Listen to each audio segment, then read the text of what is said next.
The water was like a mill pond, totally still. The fresh light coming over the water was so lovely. Yesterday, we drove with family down to McLaren Vale, and we had a meal there together with family and friends from all over the place. And that is such a lovely drive down that south coast. We've not been able to do it up until yesterday. It's one of my favourite drives, really. And the land is just the way I remember it at the end of the summer, before the rains come. Brown, yellow. We were here a year ago, but it was green a year ago by the rain. This year, it's just the way it was when I grew up here. You live in a good place.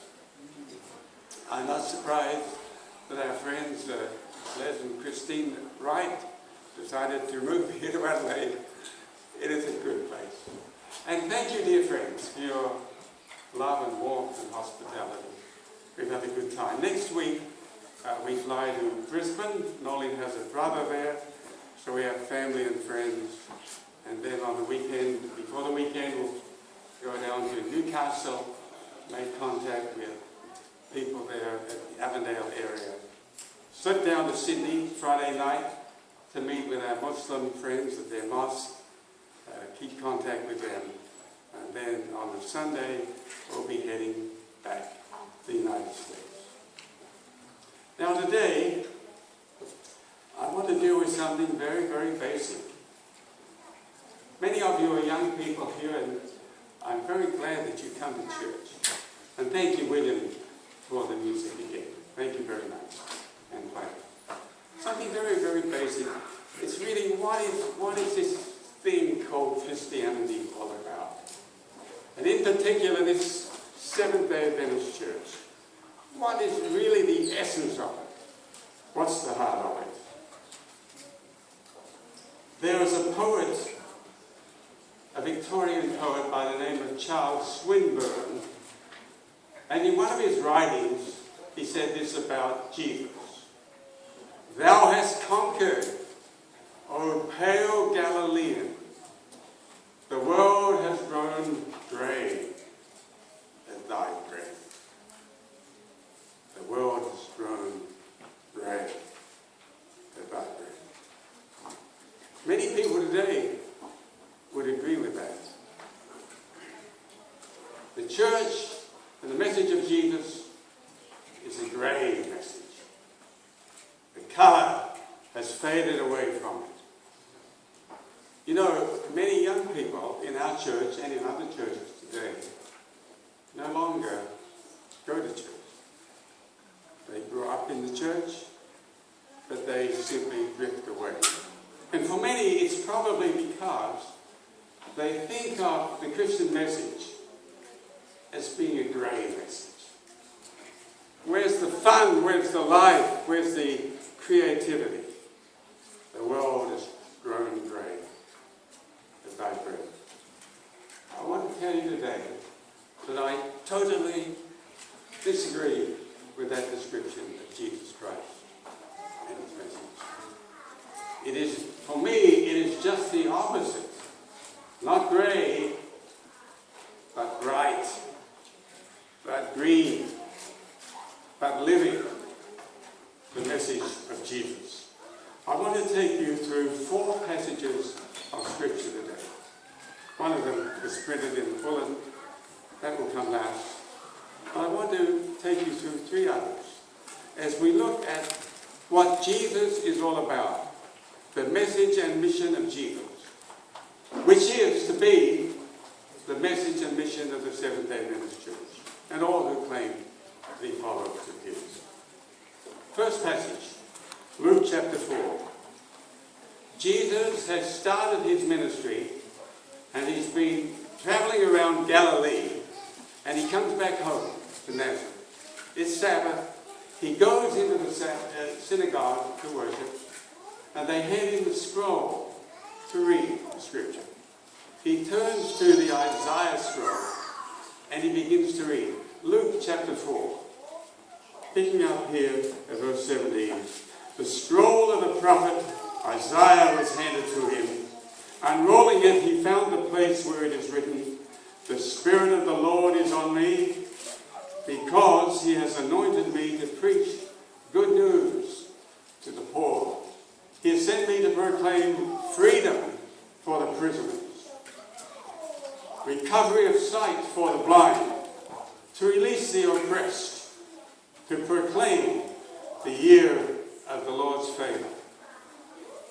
He closed up the scroll and began to say, verse 21, "Today this scripture is fulfilled in your hearing."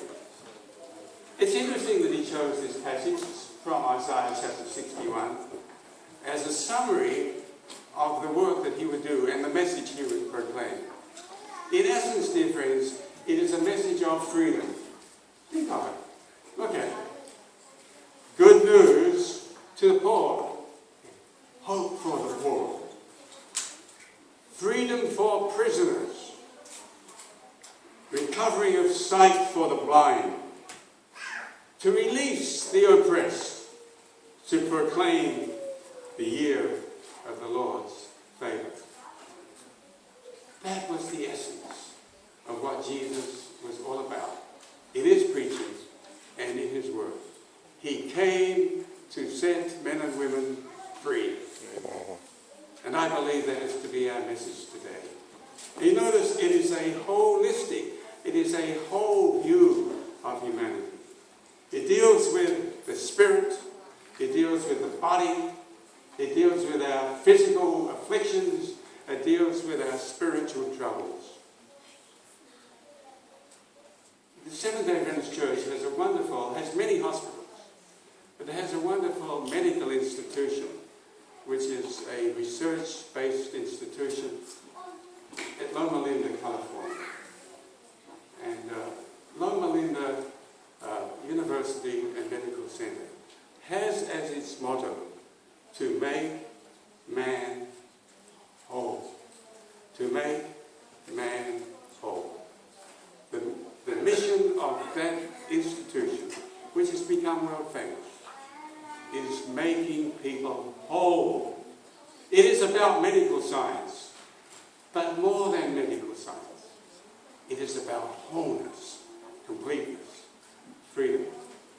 I've done a little teaching there the last couple of years in the School of Religion, and many of the students are not Seventh-day Adventists, many are not Christians. They're from all over the world.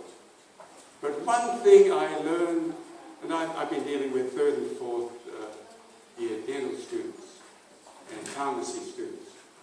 What I learned in interacting with these students very quickly is they know what the mission of Loma Linda University is. When I ask them, what is this institution about? And they bring it straight back to me, to make man whole. It is about good medicine, good dental care, but it is about wholeness that goes beyond the physical. So the message of Jesus, I believe, dear friends, is a very, very positive message. It's a message of freedom, it's a message of wholeness, it's a message of life that is full, life to the full, life that is abundant. The second passage I'd like to take you to is again in the Gospel of Luke.